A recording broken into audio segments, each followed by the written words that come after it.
Cine industry విశాఖకు తరలిపోవాలని professor గాలి Vinod demand చేశారు. ఏపీ ప్రభుత్వం ఆహ్వానిస్తున్నా ఎందుకు వెళ్లట్లేదని ప్రశ్నించారు. తమకు తెలుగు వద్దని తెలంగాణయే కావాలని ఆయన స్పష్టం చేశారు.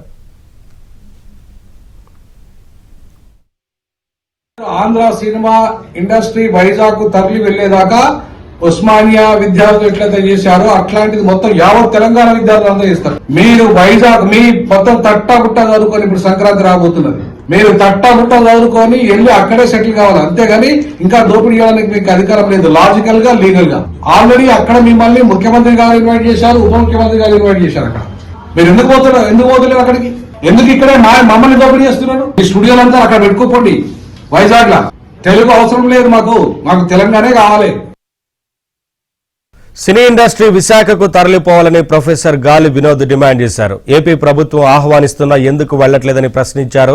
తమకు తెలుగు వద్దని తెలంగాణయే కావాలని ఆయన స్పష్టం చేశారు. ఆంధ్ర సినిమా ఇండస్ట్రీ వైజాగ్ తరలి వెళ్లేదాకా ఉస్మానియా విద్యార్థులు ఎట్లయితే చేశారో అట్లాంటిది మొత్తం యావత్ తెలంగాణ విద్యార్థులు అందరూ చేస్తారు. మీరు వైజాగ్ మీ మొత్తం తట్టాబుట్ట చదువుకొని ఇప్పుడు సంక్రాంతి రాబోతున్నది. మీరు తట్టాబుట్ట చదువుకొని వెళ్ళి అక్కడే సెటిల్ కావాలి, అంతేగాని ఇంకా దోపిడీ చేయడానికి మీకు అధికారం లేదు. లాజికల్ గా లీగల్ గా ఆల్రెడీ అక్కడ మిమ్మల్ని ముఖ్యమంత్రి గారు ఇన్వైట్ చేశారు, ఉప ముఖ్యమంత్రి గారు ఇన్వైట్ చేశారు. అక్కడ మీరు ఎందుకు పోతున్నారు అక్కడికి? ఎందుకు ఇక్కడే మమ్మల్ని దోపిడీ చేస్తున్నారు? ఈ స్టూడియోలంతా అక్కడ పెట్టుకోండి. వైజాగ్ లా తెలుగు అవసరం లేదు, మాకు తెలంగాణే కావాలి.